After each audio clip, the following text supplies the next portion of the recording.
أعوذ بالله من الشيطان الرجيم بسم الله الرحمن الرحيم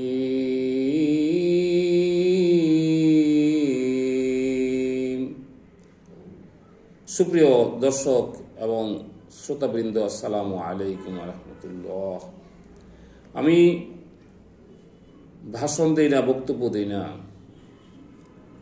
আমি জোরে সোরে উচ্চ স্বরে কোনো বক্তব্য দেওয়ার মতো আমার কিছুই নাই। আমি একজন নাখান্দা মানুষ, আল্লাহর গোলাম।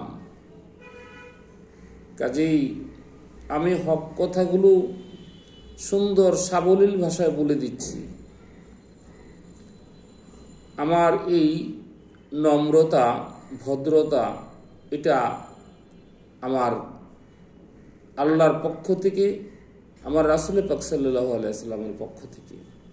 আমি আহ্বান করছি সবাইকে সঠিক ইসলামের পথে ধাবিত হন।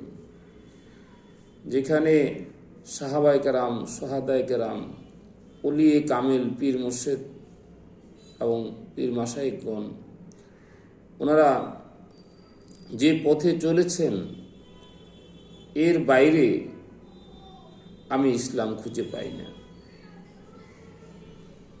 কাজেই ইসলামের পথে আসুন, আল্লাহর পথে আসুন। কিভাবে আসবেন?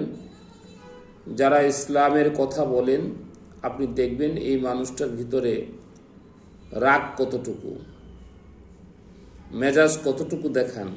উনি কি ওনার মেজাজকে কন্ট্রোল করতে পেরেছেন?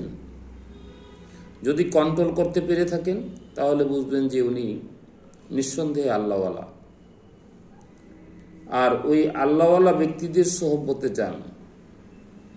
পরিপূর্ণ ইসলামিক আকীদায় নামাজ পড়তে ভালো লাগবে, দেখবেন আপনার সমস্ত কাজে বরকত হবে। ওয়ালিল্লাহিল হামদ। আসসালামু আলাইকুম ওয়া রাহমাতুল্লাহ।